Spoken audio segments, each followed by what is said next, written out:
पिछले साल भारत डायलॉग्स के इसी एडिशन में इसी जगह पे हॉल शायद मुझे याद आ रहा है ऊपर था, बस अंतर इतना है कि हॉल नीचे है। मैं आया था और बहुत अच्छी बातें हुई थी। मैंने पूजा के कुछ शब्द सुने कमरे में, इस हॉल में प्रवेश करते वक्त। सबसे पहले भारत डायलॉग्स की टीम को मैं धन्यवाद देता हूं कि आपने इतना अच्छा आयोजन और इसका दूसरा एडिशन निश्चित समय पे निर्धारित किया है। पूजा ने कहा कि औरतों को 130 साल लगेंगे पुरुषों के बराबर सैलरी पाने में, और ये जो पीड़ा है, शायद इसी पीड़ा ने औरतों को इतना अपमानित किया कि औरतें अपना औरत होने का अस्तित्व भूलकर बहुत हद तक पुरुष होने की दौड़ में लग गईं। और बहुत पहले पुरुषों की सत्ता ने समझ लिया था कि औरतें उनसे ज़्यादा सुपीरियर हैं। हमारे भारत में अर्धनारीश्वर की कल्पना की गई कि परमात्मा आधा पुरुष है और आधा स्त्री है। और हमारे यहाँ कहा गया कि ज्ञान की देवी सरस्वती हैं, शक्ति की देवी दुर्गा हैं और धन की देवी लक्ष्मी हैं। ये तीन चीज़ें जो हैं मिल करके हमें पूरा संसार देती हैं। और आदमी अपने जीवन में चाहता क्या है? धन, सम्मान और प्यार, प्रेम, इन सब की सुरक्षा चाहता है। तो आज जब मैं रास्ते में आ रहा था तो मैं कभी भाषण लिख के नहीं लेके आता, सोच के आता हूँ कि क्या बोलना चाहिए। तो यहाँ तक पहुँचते पहुँचते मैंने सोचा नहीं था कि क्या बोलूँगा। पूजा ने जो बात कही तो मैं आज सोच रहा हूँ कि भगवान श्री कृष्ण ने गीता के 10वें अध्याय के 34वें श्लोक में औरतों के 7 गुणों के बारे में बोला था। कोशिश करूँगा कि उन 7 गुणों के बारे में थोड़ी बात करूँ। श्लोक क्या था मैं पढ़ देता हूँ। मृत्यु सर्वहरश्च मुदश्च भविष्य भविष्यताम कीर्ति श्रीवाक्य नारीणाम धृति कृति मेधा धृति क्षमा। कहते हैं कि अक्षरों में जैसे कहा उन्होंने कि मैं ओंकार हूँ, समासों में कहा कि मैं द्वंद्व समास हूँ, समय में कहा कि मैं अक्षय काल हूँ। उसी तरह से इस 34वें श्लोक में उन्होंने कहा कि हे अर्जुन, पहले तो कृष्ण की भाषा गीता में सुनने पे लगती है कि यार ये कौन अहंकारी आदमी है जो सब मैं किए जा रहा है। मुझे भी लगी थी जब मैंने पढ़ा था 1994 में।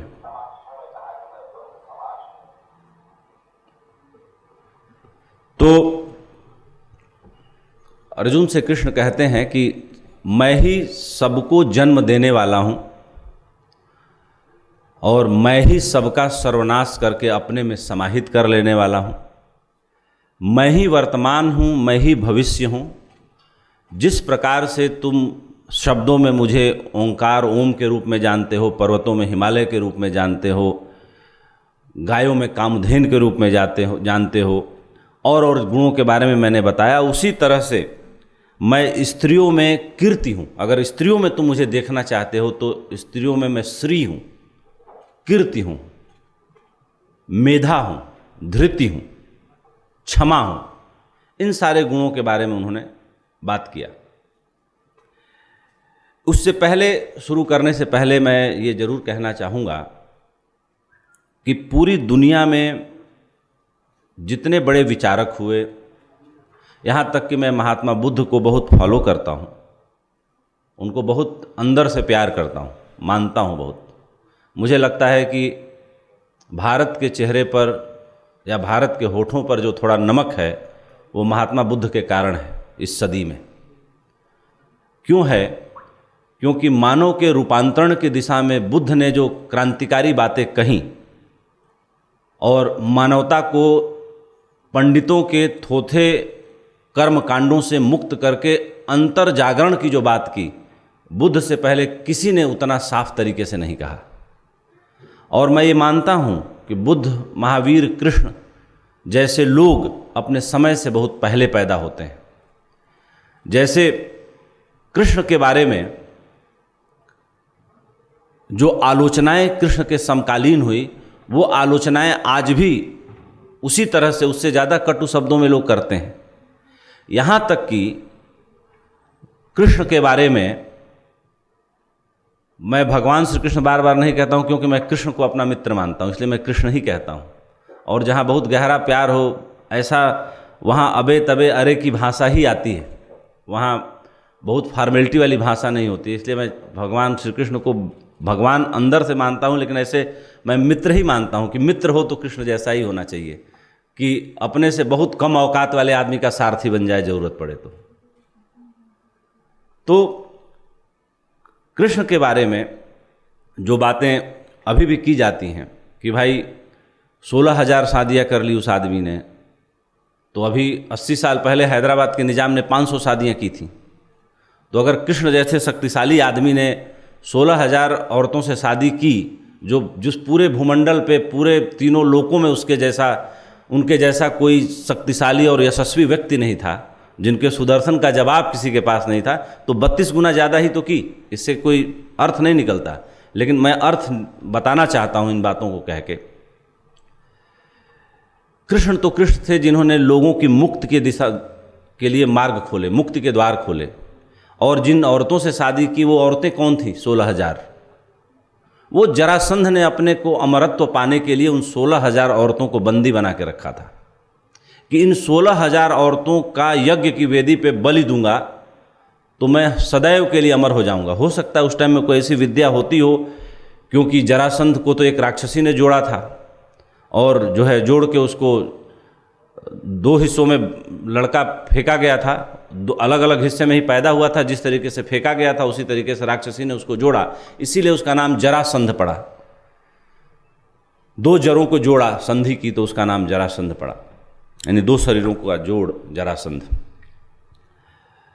तो कृष्ण ने उन जरासंध का जब वध करवाया भीम से, तो उन 16,000 औरतों ने रो के कहा कि अब हम कहाँ जाएं, हमको कौन पूछेगा, हमें समाज में जगह कहाँ मिलेगी।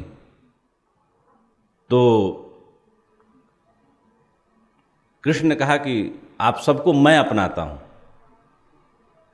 और उन्होंने एक बेहतर उदाहरण प्रस्तुत करने के लिए उन 16,000 औरतों से शादी की।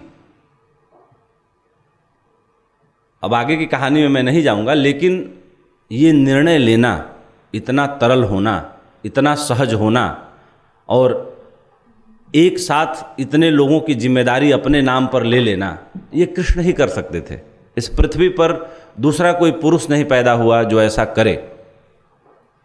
और भारत में या पश्चिम में जितने विचारक हुए, उनमें सभी ने कहीं ना कहीं बड़ा कठोर और बड़ा डिमीनिंग बातें की स्त्रियों के बारे में।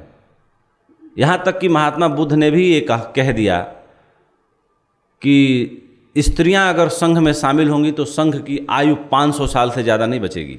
500 साल में संघ खत्म हो जाएगा, समाप्त हो जाएगा। अब ऐसी बात क्यों कही होगी उन्होंने? और उन्होंने स्त्रियों के प्रवेश पे वर्जना लगाई थी। लेकिन जब उनकी माँ और उनकी पत्नी ने आग्रह किया, और बुद्ध की ख्याति पूरे दुनिया में चतुर्दिक फैल रही थी, एक सूर्य के तेज की तरह वो फैल रहे थे, तो उनकी माँ ने उनसे मांगा कि पुत्र, मुझे भी तो मुक्ति का मार्ग चाहिए, और तुमने ऐसा क्यों कर रखा है कि स्त्रियां संघ में नहीं आ सकती? क्या तुम अपनी माँ में भी दोष देखते हो? तो जो उनकी असली माँ महामाया थी, उनकी तो मौत हो चुकी थी। जो दूसरी माँ जिन्होंने उनको पाला, तो फिर माँ के आग्रह को फिर वो टाल नहीं पाए, और माँ के आग्रह के बाद उन्होंने प्रवेश तो दिया, लेकिन प्रवेश देते देते ये कह दिया। आदि शंकर 3000 साल पहले हुए, उन्होंने भी स्त्रियों के बारे में जो कहा कि स्त्रियां नरक की खान है, बाद में उसको सुधारा। लेकिन शुरुआत में सारे दुनिया के बड़े साधकों को, बड़े विचारकों को डर लगा स्त्रियों से। सिगमंड फ्रायड से लेके, नीत्शे से लेके, जितने विचारक हुए, सब ने बड़ी डिमीनिंग बातें करी। यहाँ तक कि चीन में सन 70 तक अगर कोई पुरुष स्त्री का मर्डर कर दे, मार दे जान से, तो उसके ऊपर केस नहीं दर्ज होता था। सन 70 तक, आज से ठीक 70, 30, 2000 और 25 आप जोड़ लीजिए, यानी कि 55 साल पहले तक स्त्री के मर्डर पे कोई मुकदमा दर्ज नहीं होता था वहाँ पे। यहाँ तक कि चीन में जब बच्चियाँ पैदा होती थी और थोड़ी सी बड़ी होती थी तो उनको लोहे के जूते पहनाए जाते थे कि उनके पैर विकसित न हो, और वो जब किसी सभा में, महफिल में जाए तो पुरुष का कंधा पकड़े बिना चल न पाए, अकेले वो चलने की क्षमता ही नहीं रखती थी। तो ये जो पीड़ा गुजरी है औरतों के ऊपर, इसने औरतों को मजबूर किया कि हम क्यों न इसी रास्ते को अपना लें जो पुरुष जैसा ही है, क्योंकि पुरुष होने में सम्मान मिल रहा है, औरत होने में तो सिर्फ अपमान ही अपमान, वेदना ही वेदना, मुश्किल ही मुश्किल। लेकिन एक उम्मीद की किरण भी है। ये जो बातें मैं आपको बता रहा हूँ, ये सब लगभग 50 साल पहले के आसपास की बातें हैं। उससे पहले तो स्थितियाँ और ज़्यादा खराब थी। एक अर्थ में मैं भारत की तारीफ़ करना चाहूँगा अपने देश की कि हमें वोट देने का अधिकार 1947 में मिल गया। ब्रिटेन में, अमेरिका में हमारे यहाँ से बहुत बाद में मिला, 20-25 साल बाद। वहाँ औरतों को वोट देने का अधिकार नहीं था, चाहे वो जितने विकसित थे। तो कहने का मतलब ये है कि जब भगवान श्री कृष्ण औरतों के इन गुणों के बारे में बात करते हैं तो मुझे ये बात समझ में आती है, मैं इस बात को बड़े गहरे से शिद्दत से महसूस करता हूँ कि ये दुनिया सुंदरतम और बेहतर से बेहतर तब बनेगी जब स्त्री अपने स्त्रीत्व को पूरा उपलब्ध हो जाएगी। अभी पुरुष ने डकैती डाल रखी है अपने प्रभाव से, अपने अस्तित्व से। प्रणाम दीदी। अभी वो कहीं ना कहीं इस द्वंद्व में है कि मुझे पुरुष के बराबर बैठना है। कभी स्त्री पुरुष से बहुत आगे थी। शायद हमारे यहाँ ब्रह्मा विष्णु महेश की जो कल्पना है कि भाई एक जन्म देने वाले हैं, एक विष्णु सबको पालने वाले हैं और एक शंकर सबका संहार करने वाले हैं। आधुनिक साइंस ने ये माना कि जो इलेक्ट्रॉन, न्यूट्रॉन, पॉजिट्रॉन ने 3 पदार्थ के कण खोजे गए तो तीनों की खोज अलग अलग समय में हुई। न्यूट्रॉन अलग समय में खोजा गया, इलेक्ट्रॉन अलग समय में खोजा गया, प्रोटॉन या जो पॉजिट्रॉन जिसको बोलते हैं अलग समय में खोजा गया।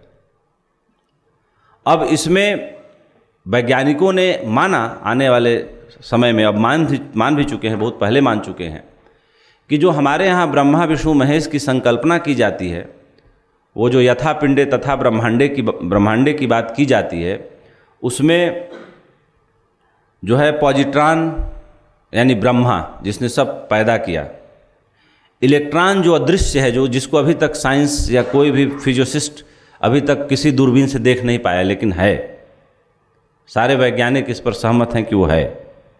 न्यूट्रॉन यानी जो विध्वंस करता है यानी शंकर। तो जो हमारी संकल्पना है वो, और उसमें अर्धनारीश्वर मैंने अपने पहले शुरुआत में ही बोली, तो ये जो इतना बैलेंस की जगह इम्बैलेंस आया, वो कैसे आया? वो इसलिए आया कि जब आज से 100 साल पहले भारत देश में एक परिवार में बमुश्किल 1-2 आदमी की शादी होती थी। जेंडर रेशियो इतना गिरा हुआ था, इतना खराब था। महाभारत में अगर द्रौपदी की शादी 5 पुरुषों से हुई तो तब यह बहुत सामान्य बात थी, तब ऐसा ही होता था। क्योंकि 100 साल पहले का इतिहास आप जाके देख लीजिए, प्रेमचंद की कहानियों को पढ़ लीजिए, पुराना साहित्य पढ़ लीजिए, रजनी पामदत्त की किताब वर्तमान भारत को पढ़ लीजिए, आपको समझ में आ जाएगा कि हमारी स्थिति क्या थी। एक परिवार में 150 साल पहले एक आदमी की शादी होती थी, जेंडर रेशियो इतना नीचे था। तो जो लोग कहते हैं कि पहले समय बहुत अच्छा था, राम राज्य, ये राम के समय में भी औरतों की स्थिति बहुत खराब थी। राम के समय में भी ऐसा नहीं था कि चोर डाकुओं की कल्पना नहीं है रामायण में। पूरा रामायण भरा पड़ा है इन कहानियों से। और एक कहानी तो जब मैंने पढ़ी थी रामायण में, मेरे पिताजी बड़े अनुशासन वाले आदमी थे। मैं गाजीपुर के एक शेरपुर गांव से आता हूं, जहां अफीम की फैक्ट्री है। हमारे गाजीपुर में हेरोइन बनने लगी थी और गांव-गांव पूरा नशे की उसमें चला गया था। हमारे पिता कलकत्ता में कुछ काम करते थे। वो इतना डरे कि हम 5 भाई 2 बहनें सब काम छोड़ के गांव आ गए कि हमारे बच्चे नशे के उसके शिकार न हो जाएं। तो आप ये समझिए कि 85 से लेके 95 तक हम लोगों को घर में बंद करके रखा गया लगभग। मतलब एक तरीके से जैसे वो तहव्वुर राना पे सुसाइड वॉच रखा गया है कि कहीं वो न कर ले। उसको पेन भी दूसरे तरीके का दिया जाता है कि आदमी जो होता है पेन से भी आत्महत्या कर लेता है, मार लेता है खुद को। हम बच्चों को वैसे रखा मेरे पिताजी ने कि हमारे बच्चे बिगड़ न जाएं। तो उस वक्त मैंने क्या किया, उस वक्त पढ़ने में अच्छा था, तो हमारे श्याम नारायण चाचा थे, उन्होंने कहा कि तुम कितना बैठ के पढ़ोगे, परेशानी थी। तो उन्होंने मेरे पिताजी को समझाया कि तुम्हारा ये लड़का अच्छा है, इसको बोलो कि हम लोगों को रामायण महाभारत सुनाए बैठ के 2 घंटा। तो मेरी ड्यूटी लगी, मैं बैठ के रोज 2 घंटा 365 बटे उसमें 2-4 दिन छोड़ दीजिए, लगभग मुझे याद है कि बहुत सालों तक मैंने काम किया। कभी रामायण चलता था तो पूरा रोज 2 अध्याय अपना चला, 2 घंटे में जितना मैं पढ़ा सुनाया। तो तब मुझे कहानी पता थी, कथानक पता था, तब उसका तात्विक ज्ञान मुझे नहीं पता था।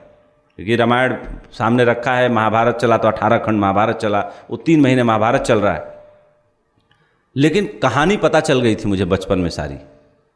जब मैं 95 में घर छोड़ के निकला 10वीं पास करके, बगावत करके, तो उसके बाद मुझे कहानी के बाद तात्विक ज्ञान पता होना शुरू हुआ। तो जो मैंने कहा कि जो चीन में औरतों को इस तरह से ट्रीट किया जाता था, लोहे के जूते पहना दिए जाते थे कि वो चल ना पाए। अभी मिरांडा हाउस में मैं गया था 26 मार्च को भाषण देने के लिए।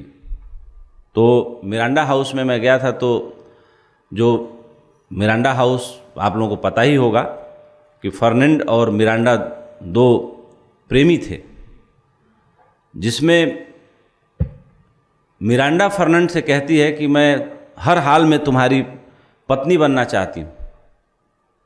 ये यूरोप की कहानी आप सोचिए। बोलते अगर पत्नी ना बन पाऊँ तो मुझे दासी ही बना के रख लेना। तो वहाँ भी इस तरह की परंपराएं थीं। ऐसा नहीं है कि वहाँ कोई बहुत अच्छा समाज था। कुछ चुने हुए परिवारों के लिए, जैसे फ्रांस की जो रूलर फैमिली थी, वो कहानी आप लोगों को पता ही होगा कि जब फ्रांस की जनता क्रांतियाँ हुई वहाँ पे, इस पे भी आता हूँ कि हमारे यहाँ क्रांतियाँ नहीं हुई, हमारे यहाँ संक्रांति हुई, क्रांति नहीं हुई कभी। भारत भूमि पे कभी क्रांति नहीं हुई। यूरोप की क्रांति, रूस की क्रांति, अमेरिका की क्रांति, सब जगह क्रांतियाँ हुई, खूनी जंग लड़ी गई। लेकिन हमारे यहाँ क्रांति नहीं, संक्रांति हुई, और हमने कभी उस तरह की लड़ाई नहीं लड़ी। तो मैं उस टॉपिक पे आता हूं कि जो इम्बैलेंस पैदा हुआ समाज में, और इम्बैलेंस कैसे कैसे पैदा हुआ, इन बातों को करके मैं अपनी बात समाप्त करूंगा। जैसे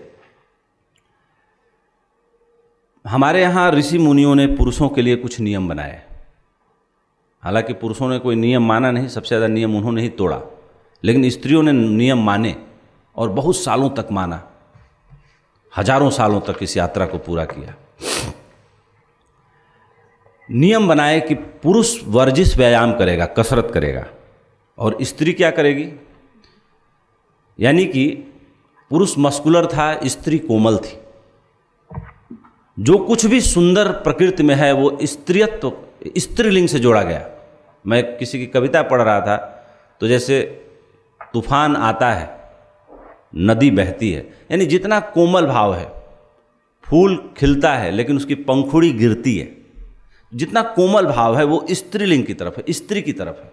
प्रकृति ने भी, लिखने वालों ने भी उसे स्त्री से जोड़ा है, सुंदरतम भाव को।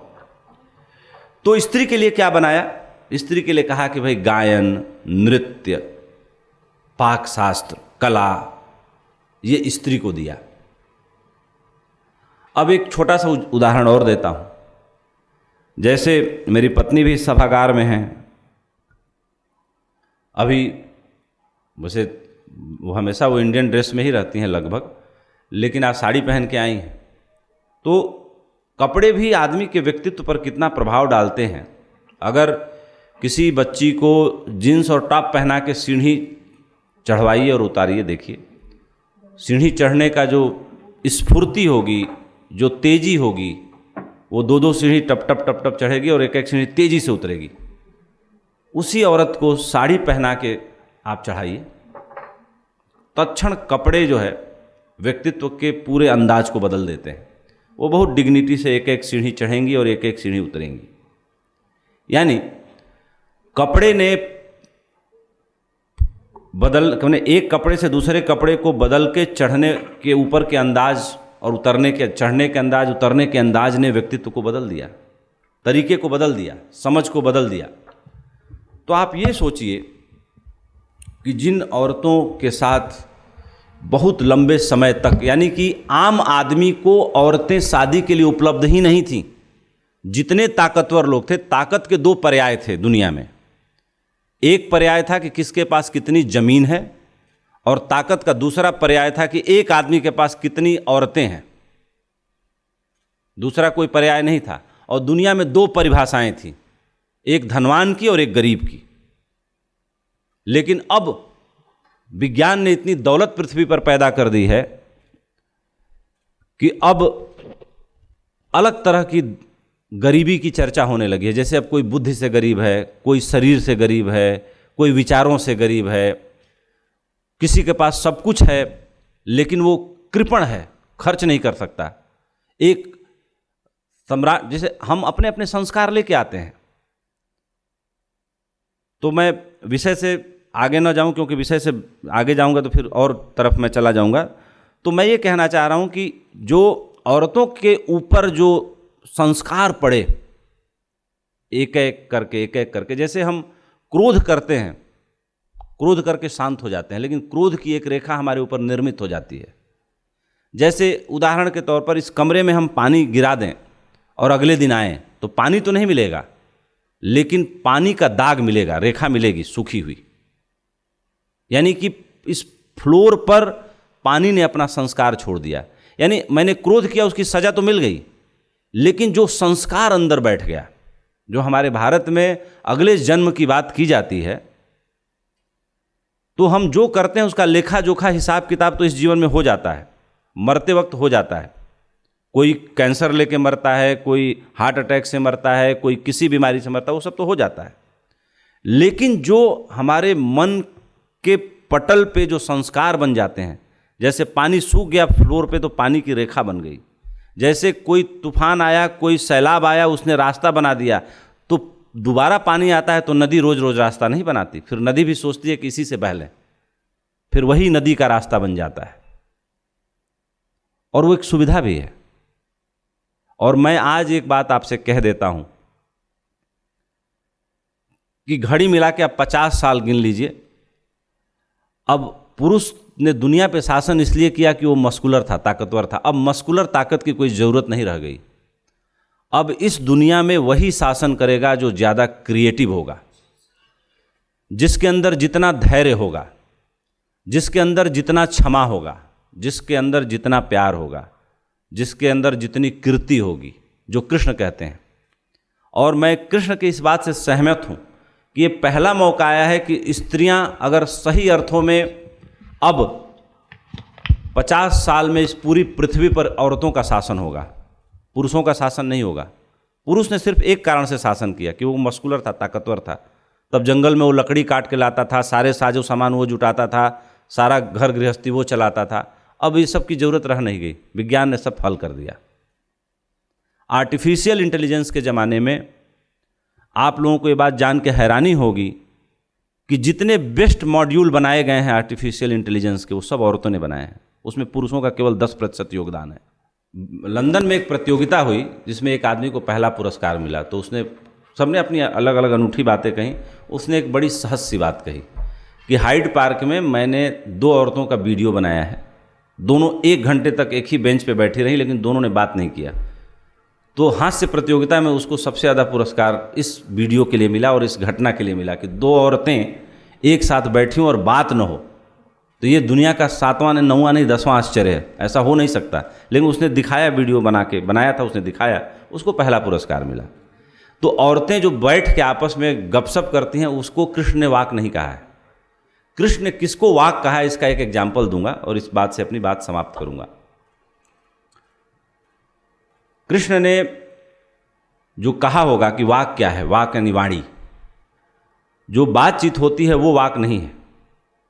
वाचस्पति हुए जिन्होंने ब्रह्म सूत्र पे टीकाएं लिखी और 12 वर्ष लगा उनको टीका लिखने में। उससे पहले उनके माता पिता ने उनसे आग्रह किया कि हमारे लिए मतलब शादी कर लो। माता पिता की इच्छा रखने के लिए बेचारे शादी किए, औरत ले आए, शादी करके वो टीका लिखने में लग गए और 12 वर्ष लगातार लिखा। और उन्होंने ये भी कह रखा था अपने माँ बाप से कि जिस क्षण ये टीका पूरा हो जाएगी उसी के अगले दिन मैं संन्यास ले लूँगा, सब छोड़ के चला जाऊँगा जंगल।